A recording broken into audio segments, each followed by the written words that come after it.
Ladies and gentlemen, the following is another outstanding episode of the Wrestling Fans Podcast, Ringside Society.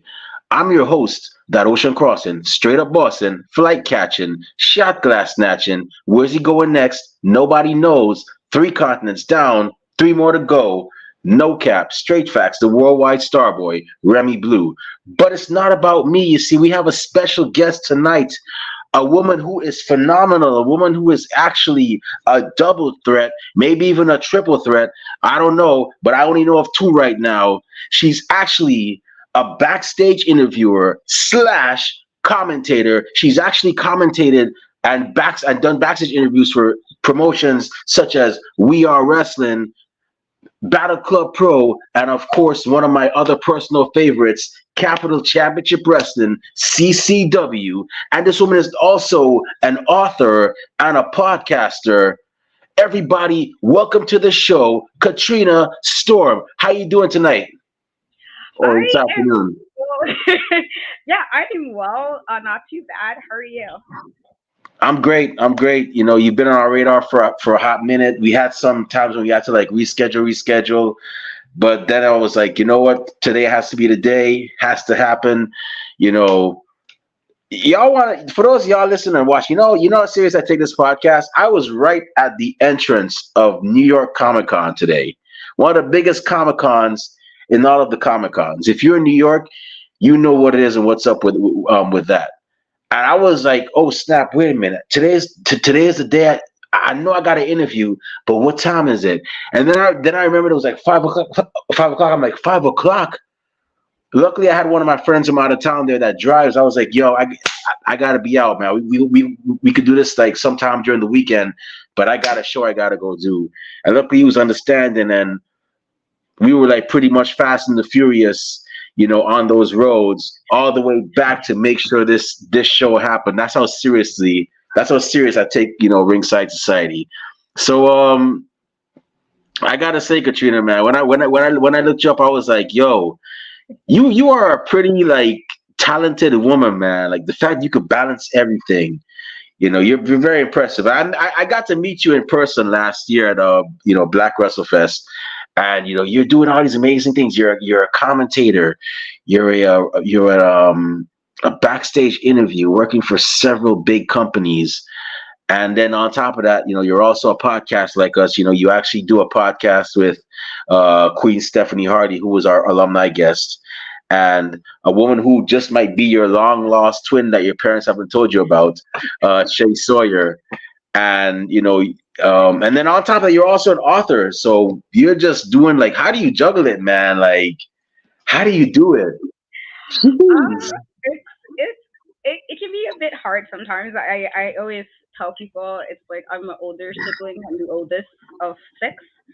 What? And then I'm also a Woo. mom, and so I feel like the whole multitasking comes from partially being the oldest of six and like you know mom number two in a way, with a lot of stuff growing up, but then also being a mom and having three kids with three very different personalities. And so kind of having the multitask that I think made it very helpful to have to figure out how to multitask all the things I do that's not related to being a When I first, I ain't gonna put your business out there because I ain't like that, but I still think you capping about how, because you and I had a discussion about, because when you told me you was a mom, and you told me that, you told me, um, and I'm a gentleman. I never mention woman age. When you told me how old you were, I was like, nah, you lying. You can't. Cause I thought you was some little 20-year-old, 21-year-old girl walk around this place. And then you tell me, I'm like, what? Nah, you lying, man. I got to see some ID, man. I know, nah, can't be. You know what I'm saying? But I just got to say, whatever you're doing, keep it up.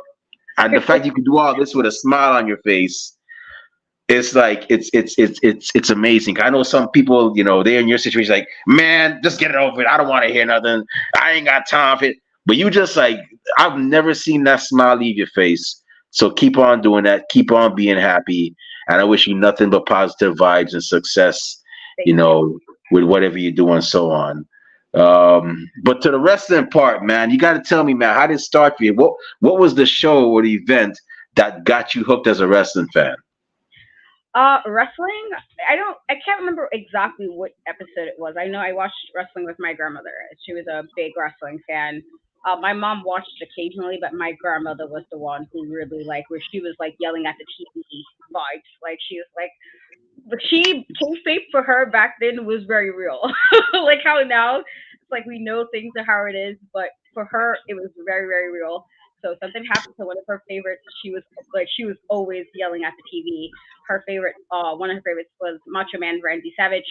She loved him like over the top, loved him.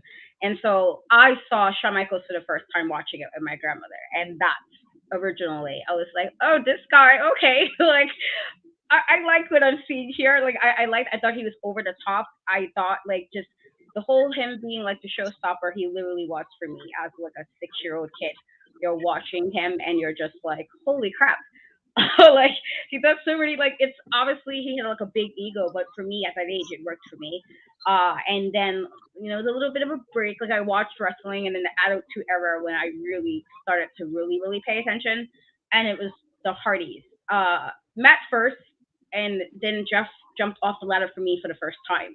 And I was like, oh man, I like this guy. Like, I like him. And then after that, it was like obsession where I had to have every magazine he was on. I had to watch every match he did. Like where I was recording, kind of revealing a little bit of my age now. But like anybody who knew about you put a VHS and a VCR and you record something, I was doing that. It was crazy. It was insane. Honestly, I always joke with my mom like I know I got on your nerves with how extra I was. It was always life and death when it came to that party. Like if I don't see this, like the world's over. Like those vibes, it was always extra. And so those were the two that got me into wrestling. And I did take a small break between like 2010 and 2012 where I didn't really watch as much. But then obviously John Cena was somebody I always appreciated. I appreciated Randy now as an adult. I feel like as a kid he used to piss me off. He was always doing something and I'm like, dude, stop messing with my guys. Now as an adult I actually appreciate what he's done for like wrestling as far as being a really fantastic heel. And it's like, you know what? I guess I can kind of appreciate it more than when you're a little kid and you just don't want your wrestler to get hurt. You don't want your wrestler to get beat up. Um, but yeah, that's kind of how it started with my grandma, Shawn Michaels. Wow. So wait, were you watching Shawn Michaels? When did you start watching Shawn Michaels? Was it like Heartbreak Kid Shawn Michaels or Rocker Shawn Michaels? It might have been a little before. Heartbreak Kid was the one that really got me into it, like hard, because it was just like okay. The hair, the glasses, everything was just so over the top, and I loved it. Like that was like one of my first crushes.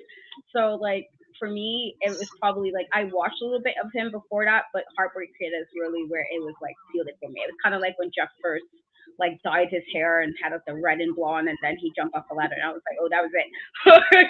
You can't tell me nothing about those two. I would argue to the end about those two.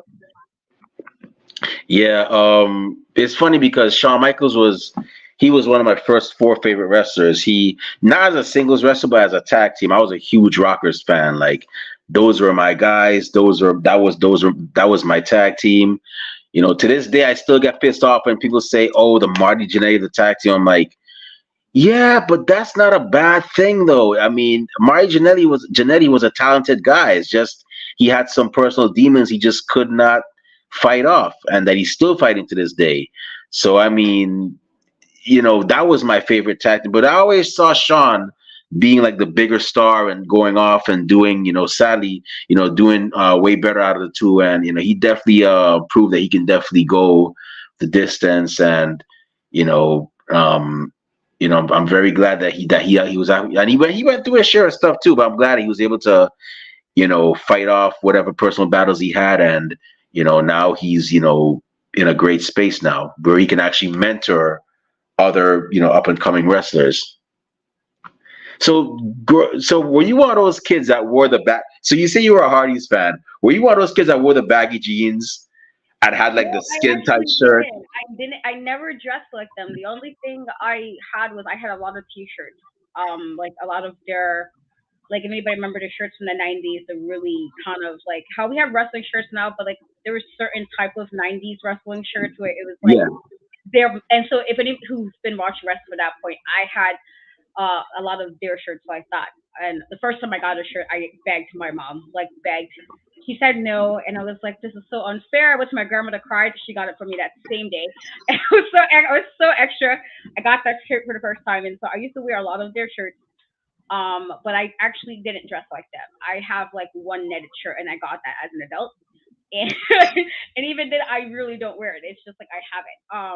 But no, I wasn't somebody who dressed like them, but I was somebody who would definitely argue about them being the best tag team. I would still argue that and why Jeff was just so cool in my head. So yeah. The Hardys were definitely one of the best tag teams, to watch, and they still are. They still are a great tag team to watch. Somebody once made a comment. They were like, "Yeah, the Hardys were so great to watch." I'm like, "Were they still are?" Like, come on. I mean, they just know how to reinvent themselves and stay relevant. I mean, even Matt Hardy. I still tell people, I'm like, Matt Hardy.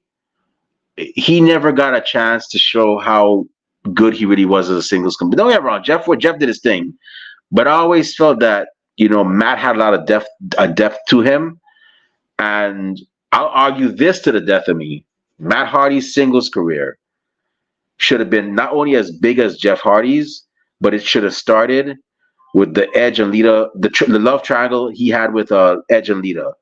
It should have started at that time. And this is one thing I'll always say. I'll never judge a wrestler's in ring ability. That's not my place. When it comes to booking, I will argue up and down about how better I could do than some promotions. And I just feel like they could have done more with Matt Hardy, other than him being this stalker, jealous type. Like the man's a creative genius, and we're looking at him.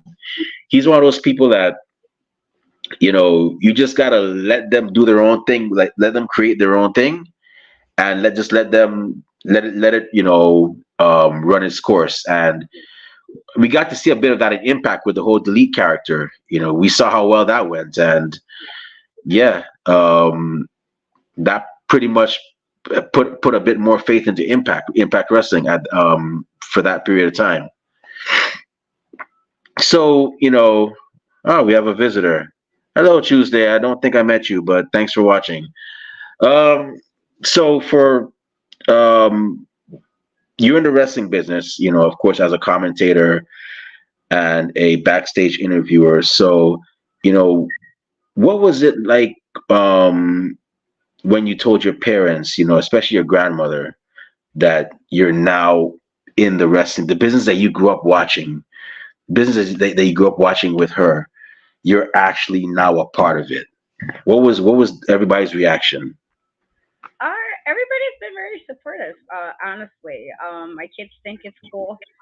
To the point where they like tell friends of theirs, and I'm like, oh, don't do that. Like, you don't need to do all of that. They've told friends, or they tell them, oh, Google my mom or something, which I think is like insane. Or like my mom was like happy, mainly because I actually personally didn't particularly like being on camera. I still don't. Um, which is it's really weird to say, knowing that like I do have to be on some kind of camera, but I actually don't like being on camera. I prefer background stuff, and so What? um, yeah, it's it's something I had to learn when I was working formerly with WWT. Even when I was asked for the first time to do like a news segment, I was like, "You want me to do what on camera by myself?" Like, no, you don't need me for that. Like, I can write it up for you. I can do that. I don't need to be on camera. But that actually helped me be more comfortable doing stuff where now I can do the shows that I do when I'm doing the after shows, or I'm doing the recap shows, or just even interviewing wrestlers where now I can turn it off enough when I know when a heel is being extra and that's just what their job is. And I don't take it like it's not a personal thing. I know what they're doing, and it's not like, well, why you said this or whatever. I'm like, oh no, we're both working this. And then it's, we turn it off. And so they've been happy about that, and it was like, you seem like you're always like you're happy doing it, and I am, and it's a very weird thing because I never would have thought this 5 years ago, that I would be working in wrestling at all. It wasn't part of my plan to work in wrestling. I didn't have it as a dream or anything. It was just it kind of fell in my lap, and it's something I actually do like doing, and I've been very fortunate for the most part to work with people who have been very kind, very helpful, um and I haven't had as much like negativity as I guess some people can have in wrestling, which unfortunately does happen. I've had moments, but nothing where it's like I felt like leaving or per se. So they've been pretty supportive. Everybody's been very supportive of me doing this journey. That's awesome. It's nothing great like support from the family. When you tell them, hey, I want to do something, like, yeah, sure, go for it. um that's pretty awesome as well. So, but how did it all start there? How'd you get into like backstage, like the backstage interviewing, commentating, um role for those promotions? Yeah, like I said, it kind of fell in my lap. The very first show I was supposed to work, I did it. So during the quarantine, when everybody was home, I originally started like right at the tail end of 2019. So this was maybe like January 2020. I was on this podcast, UPR, and I was like one of those few women hosts that was there. This is actually where I met Shantice and Stan. So we were all part of this brand, and they left before I did. It took me a little time to leave for personal reasons why I felt it just wasn't meant for me to be there anymore, and that was fine. And so I was like, let me just kind of go off on my own. And then quarantine happened, and so I was like just asking people like, dude, we're home. Let's, come to our podcast. And so one of my friends who I met at personally at a wrestling show in Jersey, I asked him first. And I'm like, we're gonna just like talk like we're having a conversation. Like I don't expect this to be like questions, answers.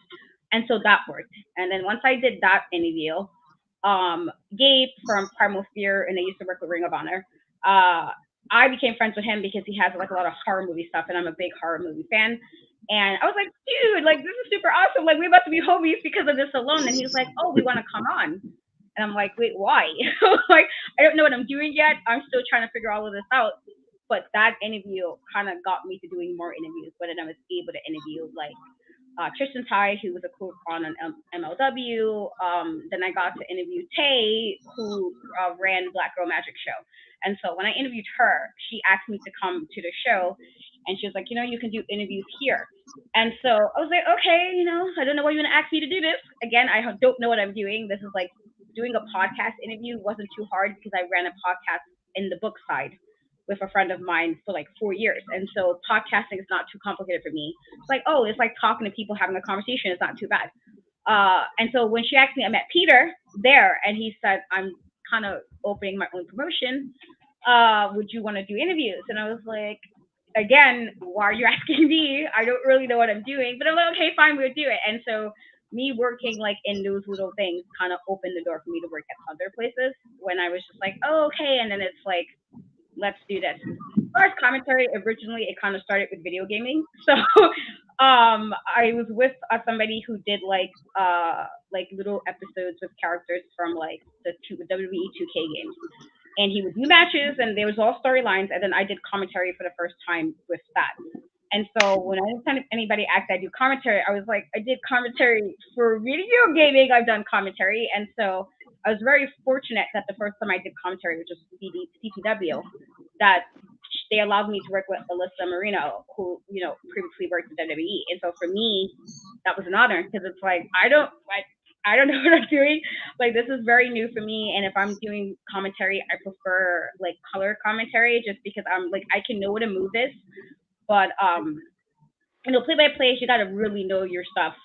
And like when people change the name of a move, I'm not gonna remember all of that honestly. And so I rather color because I can always blend in story. I can always blend in like character traits or whatever. And that's something I do as a writer. And so that for me is easy.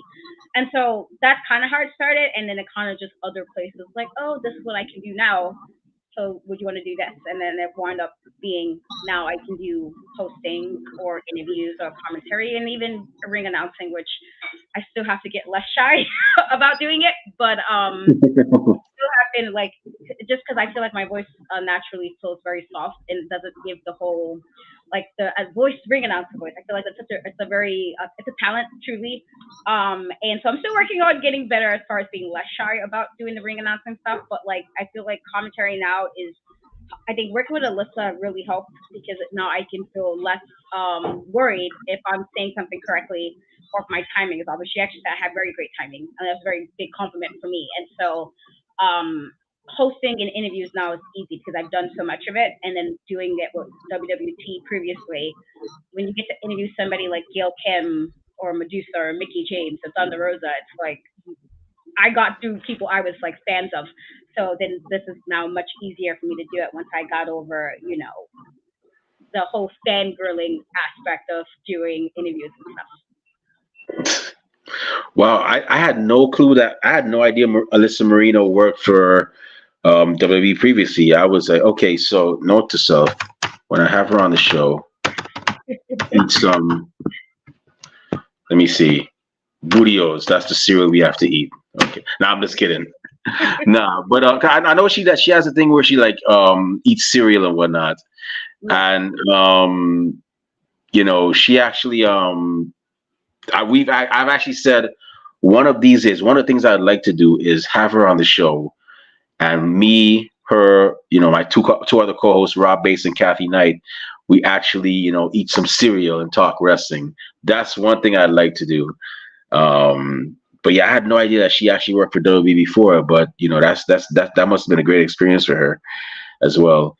Man, Marcello really knows how to hire him, man. Yeah, you, Ella J, like Alyssa, man. Hey, CCW's. So I gotta ask you about that, man. Like, what was it like working for like CCW, Capital Championship Wrestling? They're I would say they're on the rise, but no, they're actually there now. They're putting on bangers, man. Like I was at their last show last Saturday. It was a great time. Met a lot of cool people. Got to shake hands with several cool wrestlers as well. What was it like working, for CCW, all women's promotion, that's doing it big here in the Northeast? It was really cool. Like I talked to Marcello. I originally messaged him through Twitter, and this was me for like I don't like to put myself out there, but my mom is always like, you got to stop doing that. You're gonna be able to want a network, and you got to stop being so shy. And it's a weird thing because I tell my daughter, my oldest daughter, all the time. I was like, you have to be able to talk to people. I don't like talking to people either. But you got to talk to people. You got to network because you just never know. And so I sent him a message. Um, I had sent him a message just kind of saying, um, this is what I can do. Do you have like any openings? And so originally I was just supposed to do CCW Countdown, which is kind of like we think of like a boxing press event, like right before a boxer's match, and kind of get them to talk some shit to each other. I'll see if it later show up. Talk some crap to each other, kind of hype up their Yeah. match. And so the first time I was like, I just want to kind of go in person so I can meet everybody because I'm working with you guys in this capacity. I still want to be able to kind of place a face and like, hey, shake a hand. And so when I got there, and then I was told literally like the day before, oh, we're gonna have you on commentary. So I was like, oh, okay. And so that was a little bit because I didn't expect that. And so kind of being at the Monster Factory, which everybody knows that's one of like the prime spots for anybody who's ever trained in wrestling. And then it was just so professional, like the whole like lights, the mic guys, the guys doing the camera stuff, the guys giving the headsets. Everything was so professional that I was like, this is actually, and this is no shade to any like indie company. It's just like the level of stuff they put to get that show the way it was.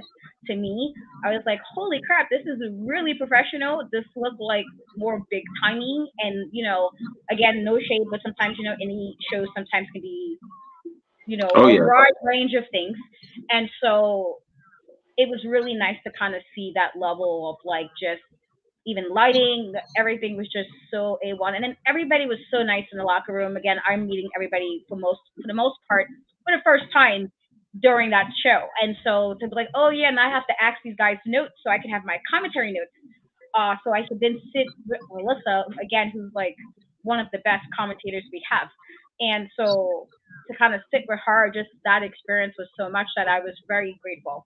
And I think I probably was a kind of annoying thanking him as much as I did, but it was just that helped so much again as being more comfortable doing commentary that when I did it with goddesses, And I did double duty that day, but I had to do both interviews and commentary. It was like, all right, let me do this, and I did the interviews first, got my notes, got made it to the commentary table all before the show started, and so that helped because it was like, oh, now it's not too complicated. I can ask people questions, kind of get their head, so I can get their notes down, so I can sound not crazy on commentary. Um, and so that was it was very nice. I was very fortunate. Again, everybody was very nice. Everybody was really professional, and it was really cool again to kind of see some of the people turn it off when they're super nice backstage, but then they're being so heelish in the ring, and you're like, oh man, it's a whole like 180. It's always good wrestling when you can kind of get yourself distracted when you're supposed to be doing a good job, and you're like, oh, let me get back to talking because you're watching how well they're doing the shows, and so it's truly been an honor to work with CCW.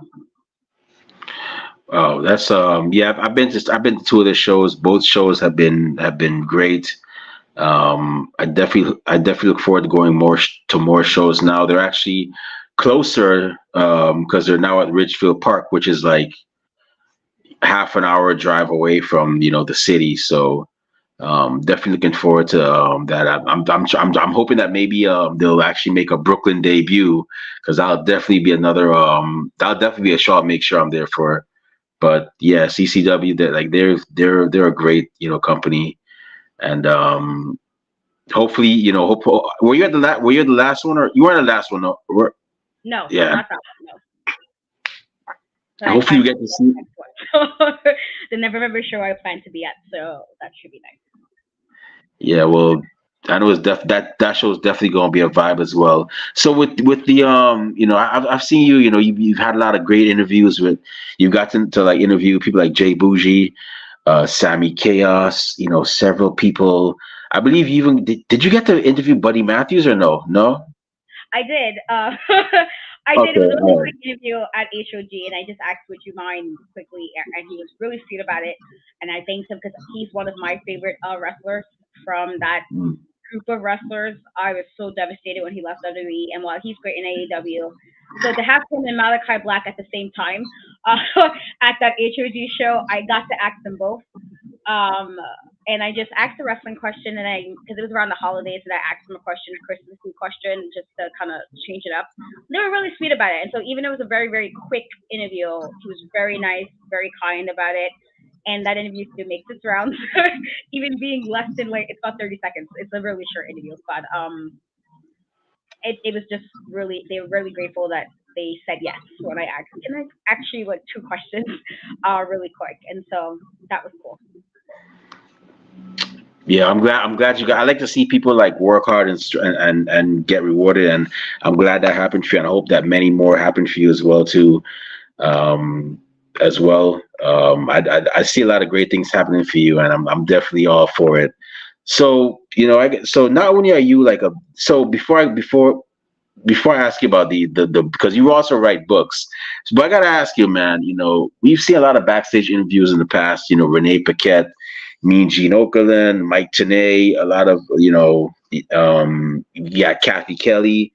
We've seen a lot of great backstage interviewers and commentators as well. Who would you say are your would be your top five inspirations, if you have that many? Top five, top four, top three. Who would you say, or let's just say, who would you say are some inspirations when it comes to you doing your commentary slash, backstage interviewer duties? Um, it's weird because I don't know if I have too many backstage. I think like I appreciate Renee. I think she's actually somebody who like it's great to have her on your roster wherever she is. So she's at AEW now, and I think she adds so much value to shows. She truly does. And I was really unfortunate because I remember her NXT commentary, and I thought she was fantastic. And so I would say Renee. She's one. Um, Stan always he just now jokingly calls me Mean Gene. I'm not even sure why, but he calls me his Mean Gene, and I think part of it is because we kind of started off together in a way. But I know he was a fantastic interviewer, and so I even like Kevin Kelly. As far as like commentary, I love his New Japan commentary, just so good. And this is again people like Jim Ross, and this is nothing to them. It's just anytime I watch New Japan, he always had me so into what was happening. So sad I don't think he's with them anymore, but like he's kind of one of the parts of why outside of some of the wrestlers that I like watching in Japan, and so he's somebody I actually really appreciated on commentary. And I actually think that it would be nice because we have like some women commentators or we have some women like backstage interviewers, but I would like to get like more of that, as far as like more women. But yeah, I would probably say Renee, Kevin Kelly, and and I said this already just because I think she's so good, Alyssa. She's so good, and I've watched her interviews even when she wasn't WWE, and they were always just such good questions. They listen, like obviously there's basic questions you ask as a backstage interviewer because it's mostly meant to get the wrestler to do what they need to do. But she was so good. I feel like she's somebody who I will call like a triple threat, honestly. Who's somebody who can, and I even Sam Laterna, who I've been very fortunate to work with at shows a few times when either she was doing ring announcing and I was doing interviews. And so just even being in a secure space with somebody who's also I consider a triple threat who could do commentary, hosting, or quadruple threat, excuse me, ring announcing, interviews, she does all of that stuff. And it's good to see like women of color in general just kind of in those spaces.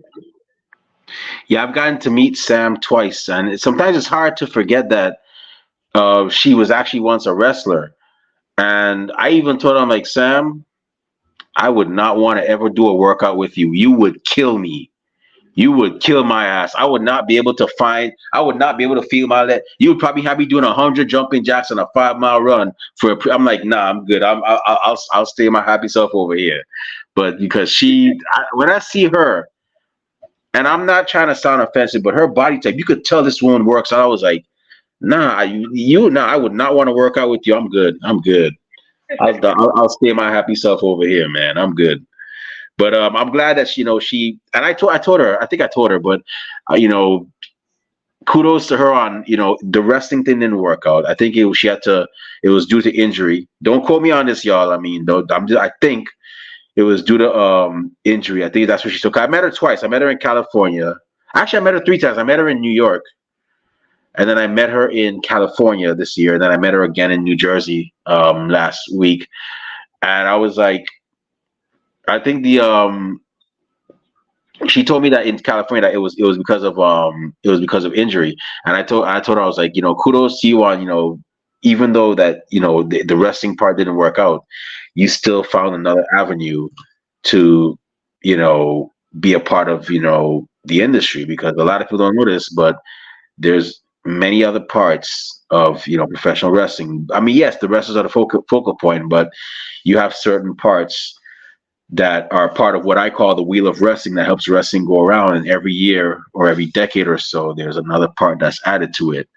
And backstage commentary and and commentating. I mean, backstage in interviewing and commentating, and of course, ring announcing are part of that, because y'all let us know who that person is. Y'all let us know. Y'all are actually the gateway to us knowing about that person um behind the scenes, outside of their character. Sometimes, like, if Jim Ross didn't do that backstage interview, we would have never gotten to know about Mrs. Foley's little boy and how he had you know 3 other personalities, like Dude Love and Cactus Jack and then Mankind. So y'all definitely add to it. And I'm glad that she was able to, like, stay within the business, because some people, once they can't wrestle, oh, I can't wrestle, I'm done. Nothing else I can do. I can't be a manager. I can't be a commentator. If I can't be a wrestler, I'm done. But she loved that business so much that she was able to find another avenue. So that was great. Um, so speaking of threats, man. Like I said, you're, well, okay. Let's say you're a triple threat then, because commentating, I would say commentating and backstage interviewing are 2 different things. But you're also a triple threat, because you also do you're also an author. So tell us a bit about your work. I see in some of your books, I'm like, yo, them books are good, man. I gotta I gotta find time. When I find time, I'll probably go and buy one and see what it's all about. You know what I'm saying? I mean, I can. So tell us about them, man. What's up with this? It's a series you're writing, right? I have a few different books. I do have one series. I'm working on the next one because I kind of slacked. but a part of it was again because of the wrestling stuff. Quarantine was just a weird year for I feel like a lot of people, me included, and I write like romance books, and so romance books are supposed to end very happily at some point. That's like the goal. And I wasn't feeling that happy, and so I was like, yeah, I got wrestling, and so that's kind of where my focus has been the last 3 years. But I have been doing little things, and so I did release something in 2019, and then I've done like two short stories in the last 2 years. But the writing thing is something I've always liked to do. I've been writing for so long. It's like not even like poems, songs. I used to, as I jokingly tell people, but it's like there was truth to it. When I was about 14, I was like writing these fan fictions about Jeff Hardy on like these online forums. And so my very first public work where people were reading it was on this like online forum where it was just writing short stories. And I used to write like fan fiction about Jeff Hardy all the time. And so originally it kind of started there. And then like I had to do like this project in high school, and it required me to do like it was a Black History project. And so she was like, kind of pick something, and I'm like, I'm gonna do this very differently. I picked Billie Holiday, and I decided I was gonna write the project, but write it as if I was Billie. So I was writing like diary entries, and I had to get all this information about her and like write it as if I was her. And she was so impressed by that. Like, you know, the teacher kind of keeps the project and they like this big example of somebody who's really good work. So she kept it, Yeah. but she was just like, I hope you do something with this at some point. And I'm like, I don't know, like whatever. And then like 2014, I was like, let me see what I can pull off. And so I wrote my first short story. That wasn't that great because I really didn't know what I was doing truly as far as like a correct edit and like marketing and making sure your cover looks great. There's so many aspects of books in Mm. general. And this is even for people who signed with like the big five, which is like the five biggest publishing houses. There's marketing and stuff involved. There's cover choices. There's an editor. It's like all this stuff that happens. So it's even harder when you're an indie author, which I am, and it's like you're doing everything kind of on your by yourself. And so I had to learn. And so by the time I got to the first novella, I was like, all right, I know my stuff now. And so now it's like it's pretty, if I get an idea, which can come from anywhere, like a song title, and I write a story to it. Um, I'll write something. It's just something I've always liked to do. And, I do ghostwrite for people. And so it's like you're writing for somebody, but their name will be on it. And so I've done that quite like, often enough. And so even that is always just like, oh, I did this like that. Like I did this. This is my thing, even if I can't say that's mine. But then with my books, it's always been really cool when somebody's read something I wrote and it's like, oh, this moves me. Somebody literally just told me they finished one of my books and that it like made them tear up, and I was like, well, it was supposed to, just because some of the subject matter in that book. But it was also the one that made me become an award-winning author, and so that was really freaking cool. Honestly, when I heard that, I was like, wait, what? Like, like to me, it's kind of insane because I never would have thought, and so. I'm finally working on something new, and hopefully by the end of the year it will be out. But I'm now finally, for once, combining my love of books with wrestling, and so it's going to be a story about people in the wrestling industry. But um, should hopefully fingers crossed it'll be out by the end of the year. It's just been very hectic. But I've always loved it. I used to read books like all the time from like really young, where I used to go through books like multiple in a day type vibes. I always was at the library. To the point my mom knew, and I was like, "Yeah, I'm going to the library," and she was okay with it because I was getting books, and so she didn't care about that, and she was kind of strict. So going to the library and reading like Stephen King, because I definitely was reading him a lot longer than I probably should have been. But I love horror because I do, but I also like a good happy ending, like a good like a nice happy kind of thing. I'm like, oh yay, like those kind of vibes, which is why I read it. But yeah, it's been pretty awesome, even with some of the book signings I've been able to do, and some of the people who I've like worked with in some capacity or I became friends with, and they're doing all these awesome things now, and I'm like, you guys, like this is so cool. It's like watching like your closest friends really doing something. And the writing is also how I got the podcast experience previously because I was doing it with this other writer, and we were just talking about anything and everything, like book stuff too, but just like life stuff. And we always had a banter between the two of us, so we are never on the same side of stuff. And so it was like just easy to talk to her, and it kind of translated to the point where our podcast was watched by so many countries. We were very truly surprised by that because we was like, wait, you care about what we're saying? Like we're just like conversating, we're just conversing. It's not like anything really crazy, but that helps for the wrestling stuff truly. But I'm trying to get back into doing more book stuff. Just wrestling kind of taken a hold for the last 3 years, and so I've been too busy, honestly, to do any books. But I'm finally doing it, so fingers crossed. That's awesome, man. You said Billie Holiday, man. Wow, you just gave me an idea you could probably use for a romance novel. There's a strange romance in the country, and the reason why, or a strange romance in town or something like that, and it's about two people that the town does not actually approve of. And I got that because maybe I'm just a quick creative thinker, but when you think of Billie Holiday, what song do you think of? She has Strange so Fruit. many, but yeah, she has so many that I love. Yeah. But Strange Fruit was the one where, and I learned that in music class, where somebody actually assaulted her. A woman actually physically assaulted her because she sang that. And basically, what it was referring to was, the lynchings that happened back in those days. So, when I think of Billie Holiday, don't get me wrong, she's a fantastic singer, but that one controversial song, and I know it's sad that I actually think that I went right towards that, but I was thinking, wow, like Strange Fruit, what would I, and then I was thinking incorporate that with a romance novel, boom, but it has a happy ending. Nobody really dies. It just, but yeah, but that I gotta say, man, like having books published, I mean, regardless of whether you're an independent writer or not, um, you know, kudos to you on getting your work published. It doesn't matter, like The Rock said, it doesn't matter who you got your work published. It doesn't matter whether it was the big five or independent. You made it happen, and now you can actually say, hey, my books are actually available at a bookstore near you. Check them out. You did the damn thing, and congratulations. If nobody's told you before, well, you're going to hear it from me now. And if you heard it before, you're going to hear it again from me now. Congratulations on that. Keep up the great work. And if your books ever become a movie, and you were looking for black sidekick with a bit of a comedic vibe, Tim, I volunteer. Or if you want the big black guy just stands by, just looks like this, doesn't say much. Hey, let me know. I'm all open.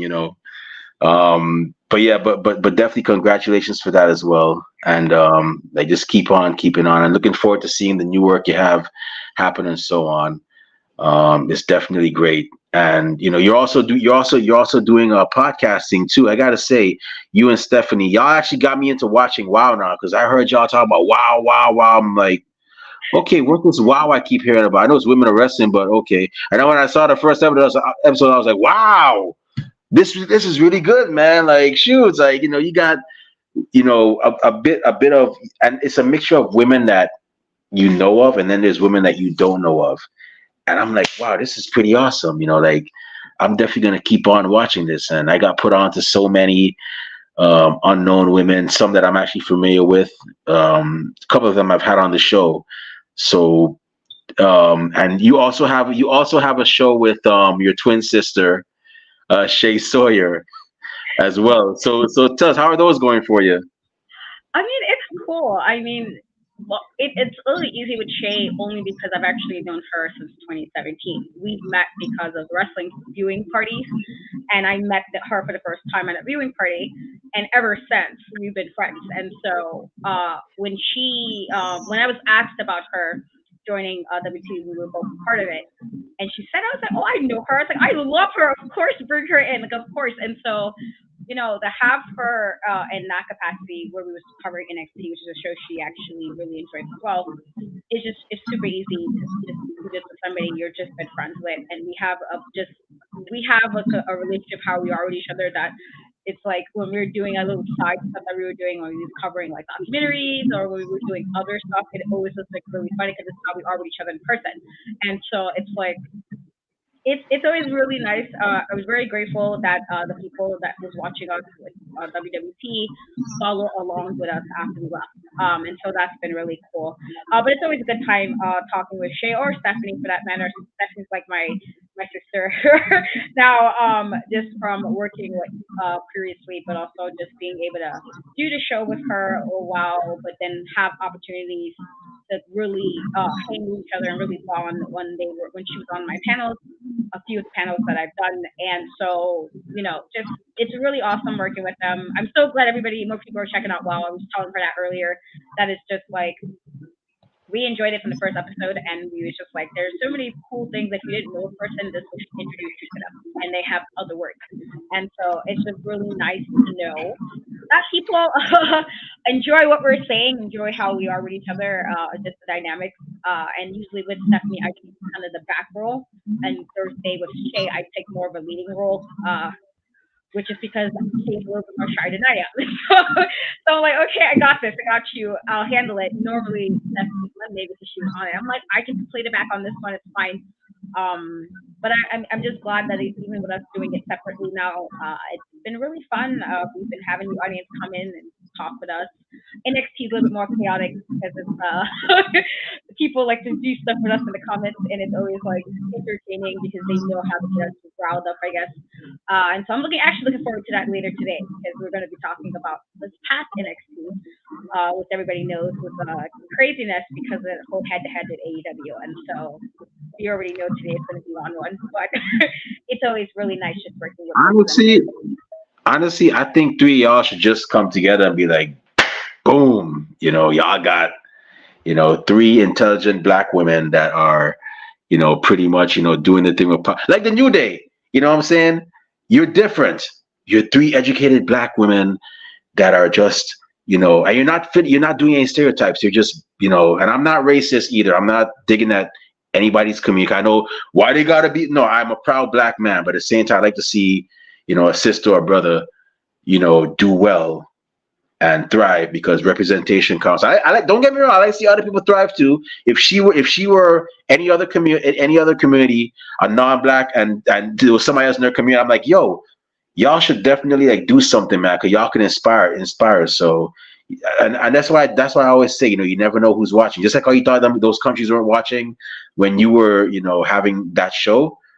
You never know who's watching. You never know who's inspired. You never know if, you, Stephanie, and Shay come together and then three girls see y'all. I'm like, yo, let's get into podcast. Let's do it like Shay, Katrina, and Stephanie. We gonna do it like them, man, because they just awesome. You know what I'm saying? Next thing you know, you find a couple of women jumping for joy, screaming. You're like, what's wrong with you? Oh my gosh, tears of joy. You've inspired me so much through hard times. Trust me, you never know. I've had that happen to me too. I had. I'll be real. There were times when I thought about quitting Ringside Society. I'm like, look, I'm just gonna get rid of this show. I'm gonna let Kathy and Rob go do whatever. But then I had them couple people tell me, yo, and I didn't even mention this. This was all in my mind. They were like, yo, you guys are awesome, man. I watch you guys all the time. You guys inspire me to do my own YouTube channel. So I'm like, well, at least I got a purpose now, just to inspire others. Because I don't do this for likes. I don't do this for, clout. I just do this because I love this business. And I like to see people like yourself and even and Stephanie and Shay, y'all work hard and y'all get rewarded. So I feel like it's only fair that we put the spotlight on to let people know who y'all are and so on. So I think I think y'all it'll be great to see three of y'all, if y'all are up to it. I know people are like, yeah, I don't know, that day might not work or that time might not work, and I gotta, but it'd be fun to see that though. Oh no, I So definitely agree. I feel like we all came well. Me and Shay knew each other longer, but we were all at one point on the same brand. So I feel like it's only a matter of time before at some point there will be some collab with the three of us. yeah, that's I definitely hope that happens, man. I would definitely tune into that show like attentively. I'm like, look, I don't want to hear nothing from y'all. I don't want to know nothing from y'all. My girls Katrina, Stephanie, and Shay, they on right now. Unless you dying, I don't want to hear you crying. I'm listening to these three sisters right here. So I just got two more questions before we wrap this up. So my second to last question is, man, In regards to the the backstage, interviewing, the commentating, do you see yourself going towards any other role in profession? Because you just told me you're a writer, so I'm already imagining you writing a couple of like angles and so on, characters and so on, for people to go out with. Do you see yourself getting into any other role in professional wrestling? Maybe I wouldn't mind writing. I made that joke before, like WWE. I'm here. If you need some ideas, that's literally fiction requires you to kind of have to be a little bit creative. Uh, but I wouldn't mind writing a storyline. I mean, I love wrestling enough. I know they have like very specific requirements and everything, but I wouldn't mind. I feel like that's the only thing that I haven't done that I wouldn't mind doing if I could like write for a storyline or something like that. Because I'm already doing. I would never wrestle. I've been asked that for so many people, even wrestlers. Like, oh, you mean you a wrestler? I'm like, oh no. Like, I took one bump. I did not like it. I was like, oh, you do this every time, and I was over it. And so I'm like, I personally cannot wrestle. I power to any wrestler who gets in a ring and take those bumps because I didn't like the way it felt. Kind of, and I just went backwards, and I was like, "This is what this feels on a regular basis." Absolutely not. I can stick to doing what I do already, which is backstage stuff or on the commentary table. And so that's like the only other thing I think I would like to do would be to write something for somebody's storyline and kind of set up some character ideas. I would love to do. But that's pretty much it. Or I would either work for one of the like the bigger promotions where I can actually, really work with some more people who are more in the business as well. But that's about it. I feel like being able to do the interviews and the commentary now has been pretty cool. And I've been very fortunate to have been around some fantastic people and several different promotions. Um, but yeah, I feel like that's the only thing I can't like. I would never wrestle. I don't even think I can manage a wrestler. I feel like that requires like a lot of acting. I'm like, I don't know. I'm a bit. I feel like I'm more if when I'm like in my zone. I'm more heelish anyway. So I don't even think I'd be like a. I don't know. I feel like I'd be a little too heelish if I was managing anybody. But yeah, writing was something I definitely wouldn't mind doing. And sometimes that might work too. Not every manager doesn't have to be loud and I mean, when I remember when I was looking at this old stable, I don't know if you were watching WCW back in the early '90s. The little bit of it that I used to watch back then, like there was a character by the name of Miss Alexandra York, who would then go on to be. I don't know if you've heard of her. You probably did if you were watching back then, but she would go on to be Marlena, aka Terry Runnels, the wife of, or now ex-wife of Dustin Rhodes. But her character was just there typing away on a computer, and she was pretty over, and she didn't say a lot. She was pretty much just like intelligent in what she was saying and so on. So you never know, that might actually work. But I mean, if not as a manager, like I said, there's. I think when I actually wrote down the parts of the Wheel of Wrestling, all together it was like 12 parts. So there's like several other parts you can get into. So, but I could definitely see you writing some cool stuff. I could definitely see you like writing a nice little, angle that has people in suspense or a love triangle or something. You never know. So my second to last question is, let's say if somebody comes up to you and says, "Hey, Katrina, I don't want to be a wrestler. I don't want to take no bumps. I don't want to be a manager. I just want to do backstage. I just want to be a backstage interviewer or a commentator. What advice would you recommend? What advice would you give that young man or young woman?" First, be yourself. I think that's something that's helped me. Uh, I'm pretty much who I am. So when I'm like talking to people in general, it's actually who I am as a person. And so I think your biggest asset is who you are. So be yourself, and I think be willing to learn. I didn't know. Again, I did not know everything. I still don't know everything. I'm still learning, and just be willing to take. I would say discern some of the advice you get because sometimes all advice ain't good advice, but be willing to take it either way, and just kind of use that to be willing to get better. I don't think anybody's ever come into wrestling being great. Even the ones that we all love, now in wrestling, they didn't start off being great. They got great, and so just be willing to learn, be yourself, and be willing to kind of stand for, as far as, be like comfortable with yourself, as far as confident in what you can do and what you can bring. I feel like those things are like the greatest things you can do if you want to be like a backstage, interviewer or a commentator. And I say specifically with commentary, do your job in regards to telling a story, but don't make it too much about you. I think your job is to kind of put the story out for who's watching at home or who's not there in person. And so do your thing and maybe even have a little bit of banter with your co-commentator, but don't do it to the point where it's a detriment to whoever the wrestlers are. I think that's actually something that's really important. Something I've noticed when I've heard other commentary, and I'm like, no, it's really not about you here. Like, let it be about the wrestlers. So that's probably what I would tell anybody if they ask. Awesome. So for those of you that just heard that, you actually got some advice from an actual backstage interviewer, commentator who has worked for several great promotions, who's also an author and a podcaster.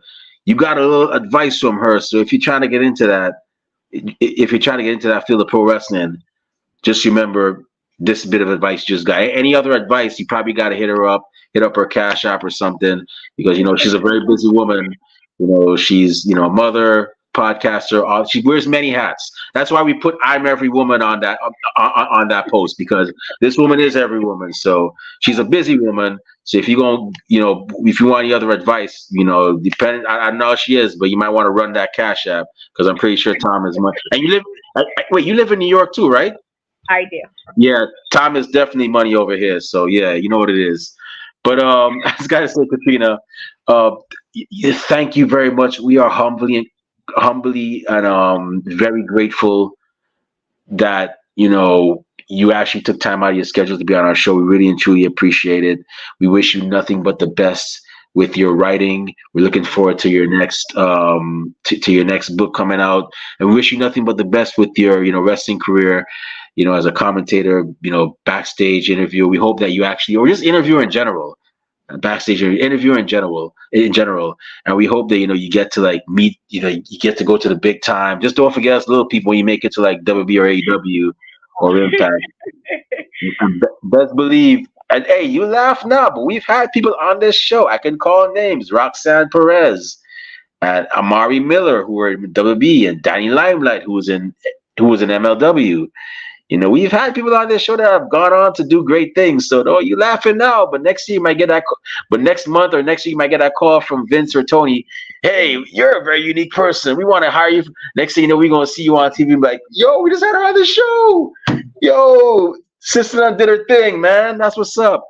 You never know, man. We'll be rooting for you. We like to see people work hard and get rewarded, man. That's all. No shade here, man. It's all general. It's all genuine love. So before we shut this show down, where can fans find you on social media when they want to, find out where your next appearances, purchase Katrina Storm merchandise, or even if they want to, like, read some of your books, what I'm saying, purchase some of those books, great books you got out there. And where can bookers and promoters find you when they want to book you for their shows? I'm on most social media platforms in Cat We Trust. The E is a 3 on TikTok, Twitter, Instagram, and Threads if you use that.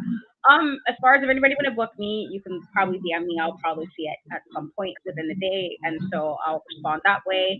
As far as books, I write under K Blake, not Katrina, and so just put it on Amazon, and it should pop up because I've had quite a few now, so it'll pop up and my picture's there, and so you can see that.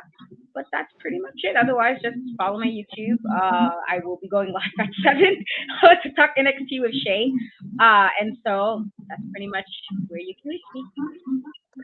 Awesome. So y'all definitely heard you just heard her social media links. Make sure you follow this incredible smart woman. She's doing a lot of great things, and she's not gonna stop. It's only gonna get better. So make sure you actually, hit her a follow. Tell Shay we trying to get her on the show, man. We ain't forgot about her too. And then maybe one day we'll actually have both of y'all on, be like, hey, y'all really do look alike. Yeah. Yo, let me stop, man. Shay, please don't beat me up, man. Like, let me stop. But y'all make sure you follow this incredible woman. She's doing a lot of great things. If you like reading, you like romance novels, check out Kay Blake on Amazon. support the ones that are doing it, that have the passion for it, man. And whenever she shows up at a show, man, show some love and whatnot too. She's an incredible woman. I'm not just saying that, I met her in person last year, and I'm like just wowed by how she is and so on. But with that being said, it's about time for us to shut this show down. My eyelids are getting heavy, my stomach is rumbling. That means it's time for dinner and a nap. Maybe not in that order, but before I partake in those activities, if you want to find me on social media, not that I say a lot of cool things, but I do go to, a couple of cool places every now and then. I just came back from San Diego a couple of weeks ago. You can find me on Twitter and Instagram at the Remy Blue. I'm also on Facebook under the alias Remy Blue as well. Our podcast on social media, we're on Twitter and Instagram at Ringside Society, and Threads as well to at Ringside Society. We're on Facebook as a Facebook group. We're on Spotify. We're also on Teespring, where we sell a lot of, where we sell official Ringside Society merchandise. We have T-shirts, tank tops, hoodies, long sleeve shirts. We even have coffee mugs for your favorite warm beverage. And last but not least, we have a YouTube channel where you can see cool interviews like this one, like the one we have with Battle Club Battle Club promoter / owner Joaquin Morales, wrestling referee, professional wrestling referee Mr. Black. So many great men and women in professional wrestling. You can find a lot of those interviews on our YouTube channel. All you gotta do is go on YouTube, type in Ringside Society, and once you see that really gorgeous and handsome and beautiful, whatever adjective you want to give it, dark blue and light blue yin yang sound with the blue flames around it, that's when you know it's us. So make sure you subscribe to all our episodes, because we got a lot of cool stuff coming up, and you don't want to miss a thing, like Aerosmith in 1998. But with that being said, we just want to thank everybody tuning in live tonight. Thank you very much. Really and truly appreciate it. We're one of the best wrestling podcasts a wrestling fan could, should, and would listen to, and we're not going to stop being that. So those of y'all that are listening later on, you get a chance. Thank you very much in advance. And those of y'all that hate us, can't stand us, really and truly wish we'd go away and stop doing this and take our merch with us, well, like myself at the Golden Corral or whatever buffet there is near me, we're not going anywhere for a while. And with that being said, myself, Rob Bates, and Kathy Knight, who couldn't be here tonight, we just want to let everybody know that we're very well and aware that everybody and their grandparents and their parents have a podcast. Well, we're not your grandparents' podcast. We're not your parents' podcast. As a matter of fact, we're not just any podcast. Hashtag, we are not the same. So with that being said, I'm going to say it one time for the mind, one time for the people, one time for the wrestling culture, and one time for the always impressive Katrina Storm and her illustrious literary works. We're the Wrestling Fans Podcast, Ringside Society, and we'll be back next week with another impressive guest on another impressive episode. But until then, we just have 4 favors for y'all. Stay safe, stay healthy, be excellent to each other, and party on, dudes. We out. Peace.